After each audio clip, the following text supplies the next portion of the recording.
Hoy es 5 de junio del 2013.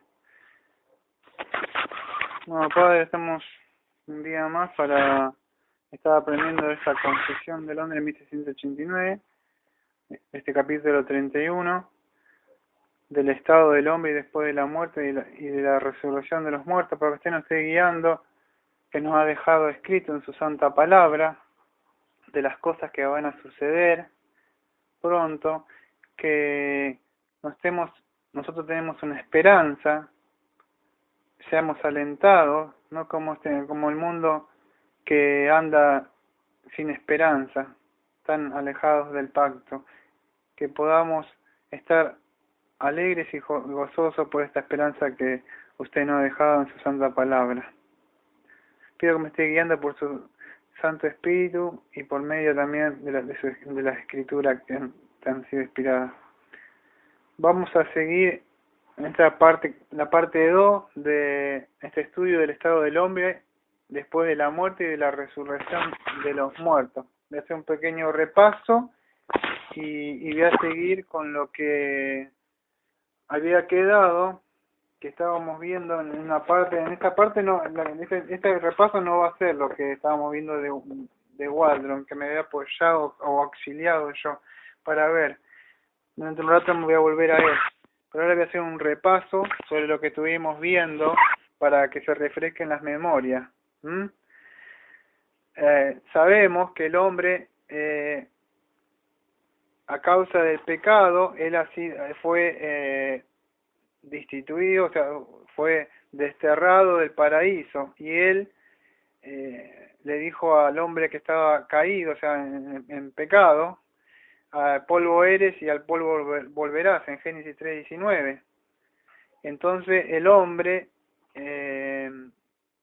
a causa del pecado, sabemos que, como dicen en Romanos 5:12, que por la causa de un hombre, entonces ahora entra el pecado, nosotros morimos, ¿no? También habíamos visto que a pesar de que los cristianos en Cristo Jesús ahora tienen vida eterna, a Dios, o sea, le agradó, o sea, postergar estos beneficios, o sea, de la obra que hizo Cristo redentora en la cruz hasta el fin del mundo. Habíamos visto que decía que el último enemigo que iba a ser destruido era la muerte, en 1 Corintios 15:26. Entonces, ¿qué sucede? Esta resurrección al final de los tiempos, vamos a decir, del aspecto físico del hombre, que iba a ser reconstruido, esto iba a suceder el cuerpo, o sea, en sí, porque ahora tenemos vida, ya tenemos vida, pero vida eterna en el espíritu, no estábamos muertos. Entonces, pero la vida, vamos a decir, nuestro cuerpo recién va a suceder por completo este beneficio, o sea, al final, ¿no? De esto de la obra redentora que Cristo nos ha dado, ¿no? Entonces, estos beneficios fueron aplazados, o sea, hasta el tiempo, o sea, cuando venga el Señor Jesucristo, ¿no? Debemos entender esto, nos debe quedar en claro. Esto es un repaso nada más antes de volver al estudio, porque en los días de hoy, no sé si se han dado cuenta que dice que en los que están en Cristo, o sea, son Rey de Reyes, ellos declaran sanidades, declaran prosperidad, como que ya estuvieran reinando, y estamos reinando ya, y debemos entender que los beneficios de la redención, o sea, fueron postergados y aplazados, o sea, hasta cuando Cristo. Por eso que debemos entender de que no caer en estas iglesias que están liberales, ¿no? Que ellos dicen que podés libertarte de la enfermedad, el sufrimiento, pare de sufrir, y que la muerte, teatro, muerte, o no sé cómo el que yo he escuchado que le dicen, yo lo he visto con mis ojos, que le dicen: ¿a dónde estás, oh muerte? Y le dicen así en las iglesias de acá, por lo menos donde yo he visto: ¿dónde estás, oh muerte, tu aguijón? Y le desafían a la muerte, y quieren resucitar los muertos y atar a Satanás y curar enfermedades. Debemos entender que la obra redentora de Cristo, Él nos ha redimido en el Espíritu, pero estos beneficios físicos, o sea, no nos olvidemos que todavía tenemos, por causa del pecado, este cuerpo debe morir, Por eso no decir, ay, por más que veamos que otras iglesias proclaman y están a viva voz y a vivo cuello, ellos y viendo esas cosas, porque no olvidemos que Satanás es un ángel de luz y a él le va a ser permitido en los posteriores tiempos lograr hacer milagros y ciertas cosas para poder engañar, como dice Colosense, ¿no? Un poder engañoso, por no haber aceptado la verdad. Entonces, creemos que nuestro Dios hace milagros, pero no caigamos en eso, porque la redención final de nuestro cuerpo, la sanidad completa, nuestro cuerpo glorioso recién va a venir cuando, que entonces debemos entender que también todavía estamos sujetos a esto, al sufrimiento, a enfermedades, incluso a la muerte. Que queden claro esto. No seamos como esos que seguían a Cristo por los peces y que le sanaba y que le siguieron eso, ¿no? Que en sí Cristo vino para librarnos del pecado. Eso, o sea, en sí libertarnos del pecado. Se puede llegar, ¿no? Pero mucha gente no quiere ser liberada del pecado, quiere, o sea, sanidades y ciertas cosas, ¿no? Pero debemos entender eso, que vamos a estar sujetos, porque hoy vemos muchas de estas cosas que suceden dentro de la iglesia. Debemos entender también que Dios, o sea, también utiliza a veces, o sea, la debilidad corporal como un medio de santificación, podemos encontrar en las escrituras, pero no me voy a, en este caso, desviar para ahí. Cristo ha mostrado muchos ejemplos, como el de Lázaro, que mostraba, ¿no?, que iba a resucitar el cuerpo, ¿no?, a pesar de que el cuerpo de Lázaro murió, porque no era el cuerpo glorioso que íbamos a tener, pero Cristo pudo ver y el efecto, o sea, vamos a decir, o sea, cuál es el más grande, fue el mismo, que él resucitó, ¿no? Y si Padre se agradó. Entonces debemos entender esto, que para resucitar, lo primero, como dice en 1 Corintios 15, 36, 37, ya sabemos, ¿no?, que debe morir, o sea, debe morir para que tengamos vida, ¿no? Es como la semilla, debe morir para que puedas tener. Todo esto ya lo hemos visto, estoy haciendo un pequeño repaso para que podamos entrar estar calentándonos un poco más nuestras mentes para poder meternos ya de lleno con esta segunda parte. Vimos también de la condición un poco de los impíos, en sí ellos, nosotros tenemos vida ahora, pero nuestro espíritu, pero nuestro cuerpo todavía está sujeto a enfermedades y eso, ¿no? Hasta cuando nuestro cuerpo sea redimido, seamos tanto en el espíritu como en el cuerpo. Ahora voy a hablar un poquito, un repaso de lo que ya vimos, de la condición de la gente que no está en Cristo. La Biblia que dice en Efesios 2:1 que ellos están muertos en delitos y pecados. Muy bien. Entonces ellos están muertos en delitos y pecados, ya vimos. Entonces, ¿qué sucede? Que las almas de ellos ya están muertas en esta vida. Ya ellos ya están muertos. Ya de que empezaron a existir, o sea, ya estaban muertas, ¿no? ¿Por qué? Porque provenían desde Adán. Adán nos había pasado eso, ¿no? Y eso es lo que sucede, que después, o sea, el incrédulo, o sea, que ya está muerto, incluso en su espíritu y el cuerpo también, ¿no?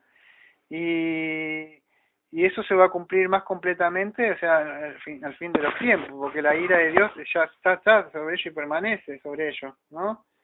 Bueno, todo eso ya lo estuvimos viendo y ahora voy a adentrarme con la parte 2 que iba a ser, que prometí que también, bueno, en esta parte sí me iba a apoyar de un estudio que estaba haciendo de la Confesión de Londres. En esta parte me vuelvo a lo que estaba viendo de Waldron.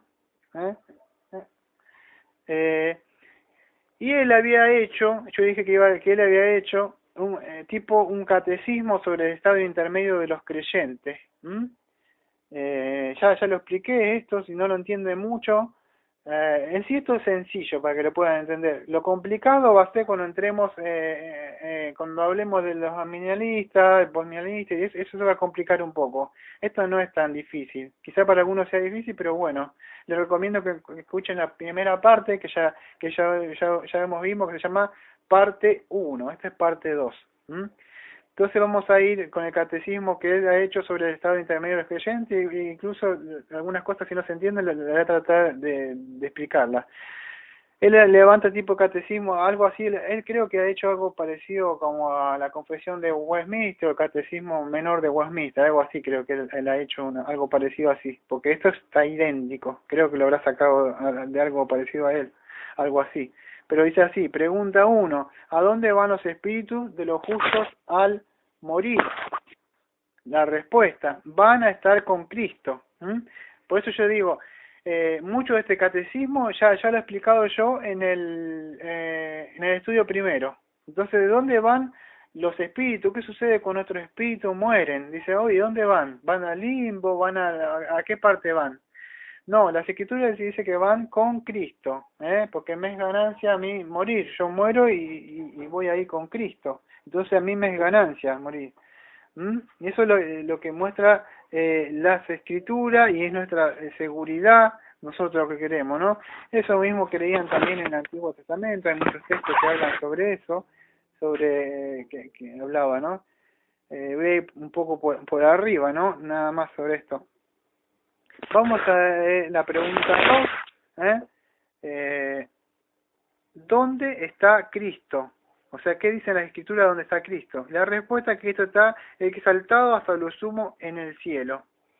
Entonces, el Señor Jesucristo, ¿dónde está? O sea, corpóreamente, cuerpo, 100% Dios, 100% hombre, o sea, corporalmente, que se puede entender, porque Él está en el cielo. Bien, Él es omnisciente, es todopoderoso, Él puede estar en todas partes, pero corporalmente, su cuerpo, Él está en el cielo, que se pueda llegar a entender.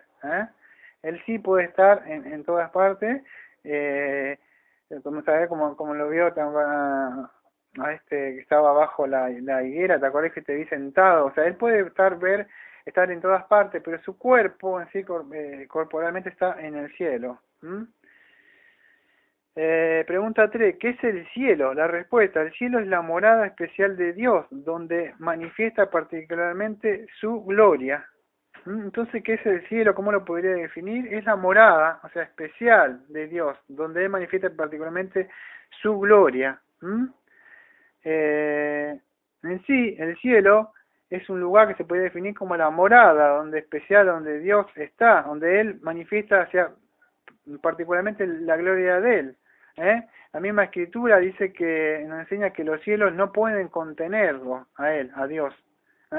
Bien, Dios está en todas partes, pero donde se manifiesta particularmente, o sea, su gloria es en sí en el cielo.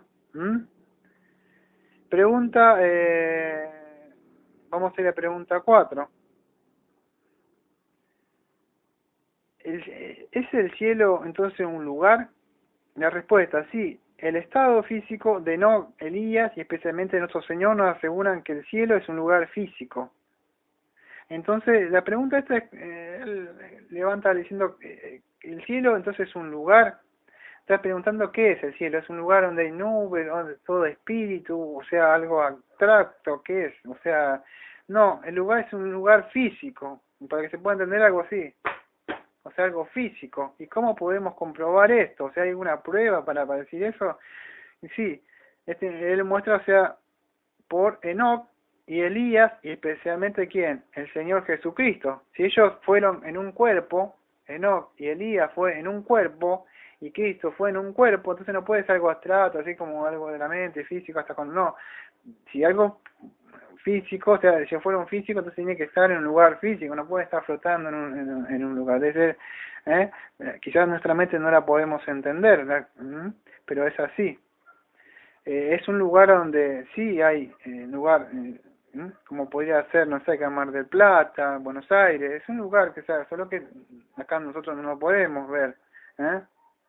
Y la forma de probarlo es esto, esos tres hermanos, Enoc, Elías, los hermanos y el Señor Jesucristo, que es la evidencia que nos muestra las Escrituras. La pregunta 5, ¿hay tiempo en el cielo? Esto ya lo habíamos visto, y sabemos que la respuesta es que sí.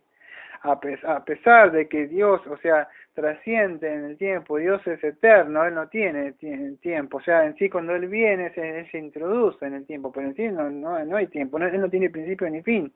Es más, nosotros le ponemos, vamos a decir, tiempo al tiempo, por decir, no quiero entrar en eso, ¿no? Pero nosotros le ponemos verlo en sí, para Él no existe el tiempo.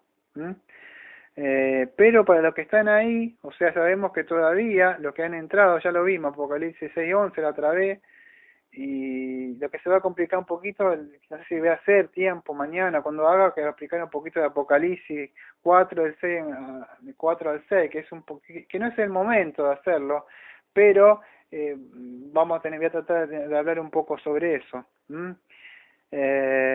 Sabemos que entonces es infinito y Él es eterno. Entonces, y Él es inmutable en sí, en todo su ser, entonces que Él no está sujeto a un espacio ni un tiempo. Pero para los que ellos ya están ahí en el espíritu, sabemos que sí, ya lo vimos al día de ayer, antes de ayer, digo, ¿no? Que no se acuerdan, te acuerdan que habíamos visto que los que estaban ahí estaban esperando hasta cuándo, Señor, decía. Entonces ellos también vimos que ellos tienen noción del tiempo, no que están así en estado latente, durmiendo, como es el testigo de Jehová, que su mente no sabe nada, es como uno que está en coma y no sabe dónde estará su mente, no, ellos saben dónde está, solo que no tienen un cuerpo, nada más. Eso es lo que sucede, dice que voy a morir y morir, pero ni solamente salís del cuerpo. Ya lo vimos esto, que están sujetas, las almas de los justos están sujetas al tiempo. Esto lo vimos en Apocalipsis 6:11, ¿no?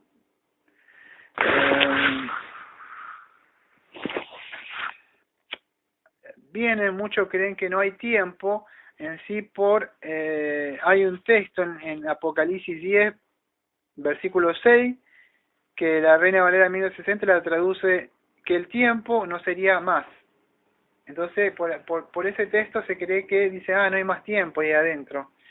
Pero, si vemos otras traducciones, como una que tengo yo ahí, que es la Biblia de las Américas, o la nueva versión internacional, la Biblia de Jerusalén y otros principales léxicos griegos, esto se podría entender, o sea, que no habrá más dilación de la ejecución del propósito de Dios. Pero no es que no hay más tiempo, sí hay tiempo porque podemos ver por esos textos que nombramos que ellos tienen noción del tiempo que hay, ¿no? Que Cristo mismo le dice que espere un tiempo más hasta cuando muchos de ellos faltaban, entonces ellos tienen noción del tiempo, ¿no? No, o sea, Dios ahí, sino las almas que están ahí de los justos. La pregunta 6 dice así, ¿cómo se describe el cielo en la Biblia? La respuesta, se le describe como la ciudad de Dios y el paraíso de Dios. Entonces la Biblia, ¿cómo lo describe el cielo? La describe como la ciudad de Dios y el paraíso de Dios. Y podríamos ir a Hebreos 12, 22 al 24, en Gálatas 4, 24 al 31, en Lucas 23, 43, 2 Corintios 12, del 2 al versículo 4. Entonces se describe, ¿cómo se lo describe? Que el cielo es la ciudad de Dios. No sé si Agustín Nipona, me parece que escribió la ciudad de Dios, en la película que tenía yo ahí, que él escribe un libro, ¿no? La ciudad de Dios. Entonces el cielo es descrito así, ¿no? Como la ciudad de Dios. ¿Te acordás que por ese peregrino también le viajaba? Entonces, en esto, o sea, se describe así, como la ciudad de Dios. Y esta ciudad, para que se pueda entender, en el Antiguo Testamento, no quiero, o sea, complicarlo un poco, ¿no? Pero en sí sería la Jerusalén celestial, en sí la capital bíblica, lo que era la tierra prometida que se prometía en el Antiguo Testamento, que era la Canaán, que era mostrada para ellos en sí. Vamos a decir, ellos tenían en esa época promesas sí, eso ese es el problema voy a tocar rapidito, no voy a gastar más de un minuto. El problema de las iglesias, vamos a decir, carismáticas, hasta que vemos acá, que van al Antiguo Testamento, y como ellos tenían promesas físicas, terrenales, acá, y nosotros tenemos promesas espirituales, sentados en los lugares celestiales, ¿qué sucede? Sucede que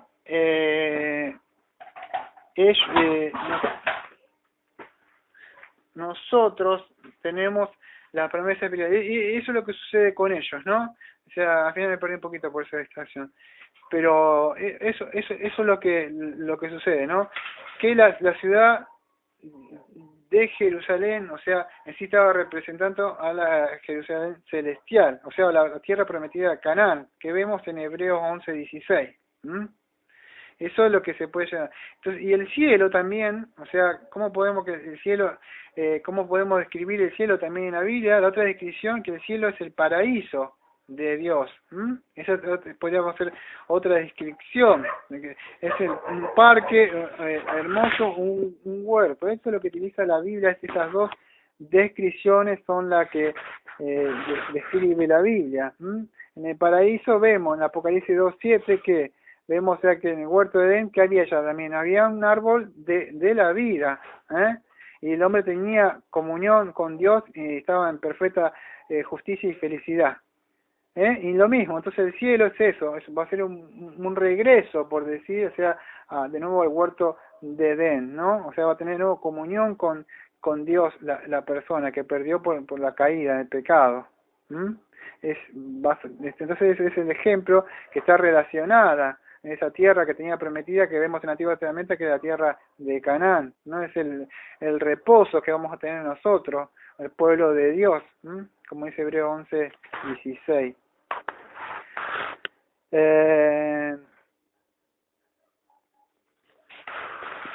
La pregunta 7, vamos a ir, para ir un poquito rápido.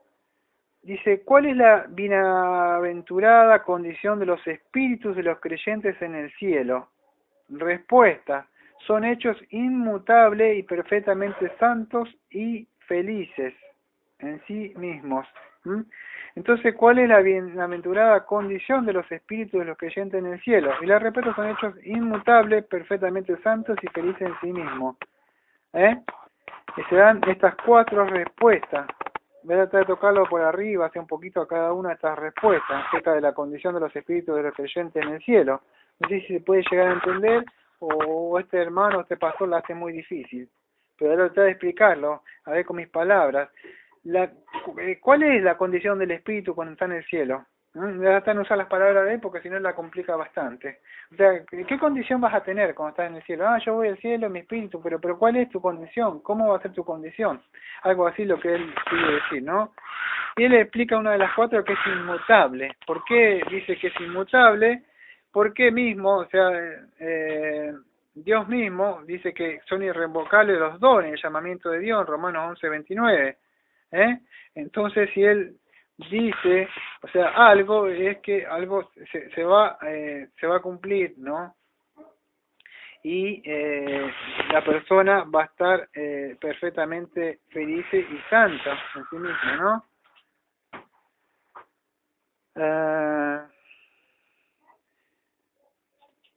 Esto ya un poco también lo vimos, de la condición perfecta de santidad.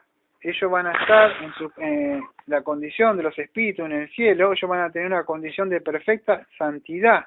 En Hebreos 12:23 dice así, los espíritus de los justos hechos perfectos. Entonces las escrituras nos enseñan que los vamos a decir, los espíritus, el espíritu de la persona, de los creyentes, cuando mueren entran en perfecta santidad. Ya lo explicamos, ¿no? A través del primer estudio esto, ¿no? Eso sucede cuando muere la persona. Esto va a suceder cuando le veamos a él cara a cara. La parte que también dice en la condición, ¿cuál es la otra parte de la condición de los espíritus de los creyentes en el cielo? Que ellos entran en una condición perfecta de felicidad. ¿Por qué? Porque ellos ya van a estar con Cristo, ahí son felices, ¿no? Ya habíamos visto también que en sí, a pesar de que son, lo vimos en el estudio pasado, a pesar de que entran en una condición de felicidad, todavía no está completa en sí su felicidad. ¿Por qué? Todavía para estar en sí completa en estado eterno faltaba ¿qué? La redención de sus cuerpos mortales, ¿no? Esos. La pregunta, vamos a ver, 8.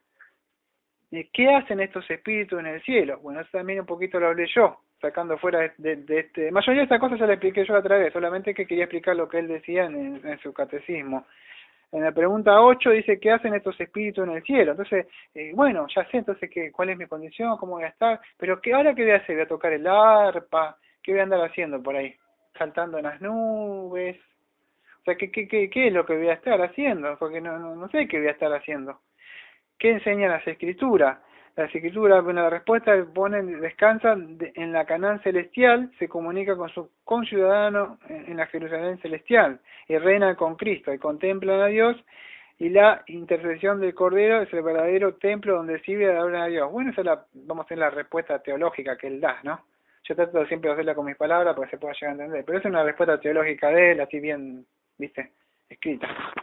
Pero con mis palabras sería más o menos como lo expliqué la otra vez, cuando descansan, o sea, en la Canaán celestial, que sería en el cielo, o sea, para no estar poniéndolo así, ¿no? Van a estar descansando, pero ¿de qué estarán descansando ellos? Sabemos que acá, no sé cómo explicarlo, nosotros tenemos luchas. No es que acá todo pare de sufrir, Dios te prospera y todas esas cosas. No, acá hay luchas, hay batallas, ya lo explicamos mucho. El cristiano está, dice que debemos esforzarnos, perseverar hasta el fin. Entonces, ¿qué quiere decir? Eso significa esfuerzo por tratar de agradarle y servirle a Cristo de este lado del sol, acá en este cuerpo. Pero cuando vayamos al cielo, nosotros vamos a descansar en esa Canaán celestial, en el cielo. ¿De qué? Vamos a descansar del mundo, del diablo y de nuestra propia carne. Entonces en el cielo ya no habrá más lágrimas. Entonces eso es lo que va a suceder con nuestros espíritus. No va a haber más sufrimiento por estas cosas. Ay, quiero tener el nuevo black teléfono que ha salido, que me gusta. Quiero tener la nueva cosa que ya la mía ya tiene una semana de vieja, entonces me la quiero no va a haber nada de esas cosas sujetas a la carne que quiere tener cosas y anhelar. Ya no estamos librados de los deseos engañosos de Satanás, de este mundo y de nuestras carnes, ¿no? Que combaten con nuestros espíritus. Vamos a ser completamente en estado de gloria, o sea, ahí, ¿no? O sea, en el espíritu, todavía el cuerpo tenemos que esperar. ¿Sí? Eso más o menos lo que él trata de explicar un poco acá, o sea, con otras palabras, ¿no? Que nos comunicamos con nuestros conciudadanos en la ciudad de Dios, utiliza la palabra de, bueno, para que se pueda entender, lo hace sencillo, no está con esas palabras, vas a poder hablar con otros hermanos, ¿ah?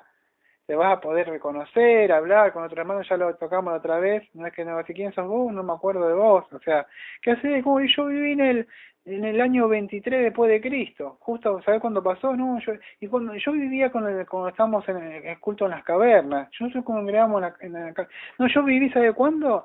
Cuando Constantino pasó esto, ¿en serio? Sí, ahí empezaron a salir las iglesias esas y se empezó a mezclar todo y sucedió que esto es así, pero en la época yo me acuerdo. Y vos cuando yo en el 1700, yo era justo con la reforma, vivimos. ¿Y usted quién es? Yo soy el señor Charles Spurgeon. ¿Y usted? Y ahí vas a empezar a conocer a muchos, van a ser miles y miles, como la arena del mar, vas a conocer. Y vas a tener comunicación con ellos. Entonces vamos a tener comunicación con muchos hermanos que van a pasar, están ahí, ¿no? Y vamos a reinar con Cristo también en el cielo. O sea, ¿qué es lo que van a hacer? O sea, en el cielo. Vamos a estar en sí ya. Acá se va a complicar para algunos que ya no tienen la posición. No olvidemos que entramos en terreno, estamos pisando, aunque que algunos no crean, estamos pisando en terreno escatológico ya.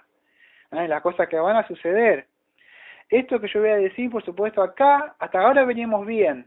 Acá ya allá se van a empezar a dividir los pensamientos de algunos, si están siguiendo las prédicas en internet, algunos se van a empezar a dividir, porque hay muchas iglesias bautistas, otras iglesias que creen otra cosa. Yo voy a explicar siempre mi postura, voy a defender mi postura de lo que yo creo, sin combatir ardientemente por la fe con otros hermanos, en lo que yo creo. Yo creo esto.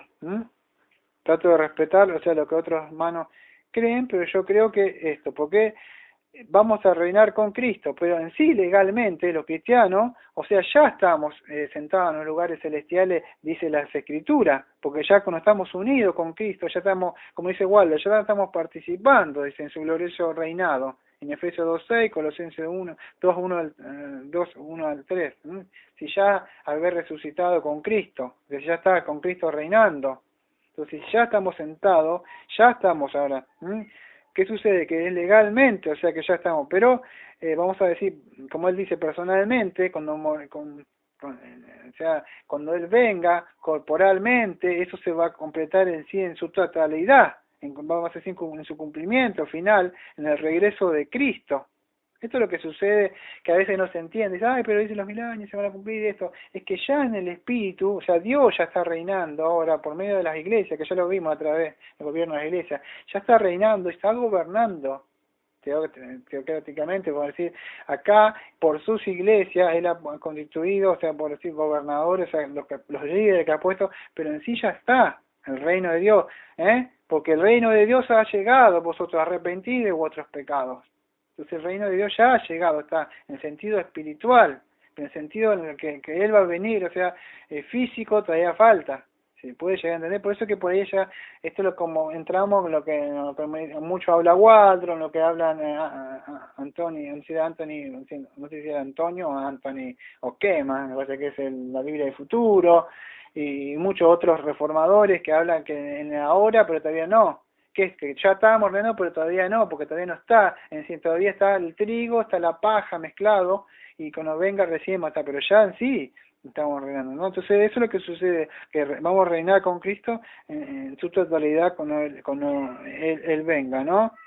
Y en ese momento es cuando los santos van a juzgar al mundo. Espero que se pueda llegar a entender un poco esto. Si hago tiempo, voy a ver el día de mañana hasta acá. Si hago tiempo, no prometo, porque sabe que por causa del trabajo, las vacaciones, o sea, yo no tengo tiempo completo, como siempre es lo mismo, no estoy llorando ni nada, no estoy pagado, no tengo un tiempo completo, tengo que ver cómo son mis tiempos.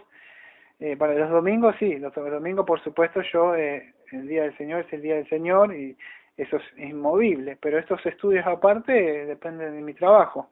Entonces voy a ver cómo puedo. Pero sí voy a entrar lo que es un poco, aunque no es el tiempo, pero voy a entrar a lo que es Apocalipsis 20.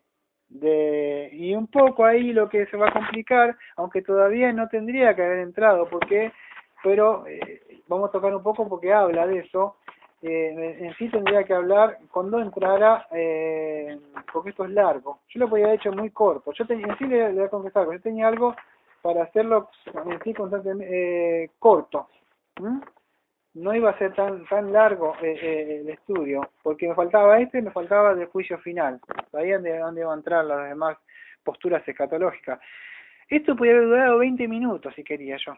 Pero tenía un estudio de 20 minutos, 15, no sé, algo así tenía un estudio yo. Pero ¿qué sucede? No iba a quedar bien claro las cosas, no iba a poder, yo quiero que te termine esto y diga la persona, yo tengo bien en claro lo que creo. Entonces trato de ir despacio, lo vuelvo a repetir, entonces si hago tiempo en el día de mañana o en estos días, voy a ir lo que es la Apocalipsis 100. O sea, ¿a quién está viendo Juan? ¿O quiénes son esas personas que él está viendo? ¿Que son personas, son almas? ¿Cuándo está sucediendo? ¿Está hablando de un milenio, de 1000 años? ¿O de qué está hablando Juan? Amado Padre, le agradezco porque a usted le ha agradado revelarnos y abierto los ojos. Le ha agradado correr el velo para que podamos ver las cosas que van a suceder y que están sucediendo también.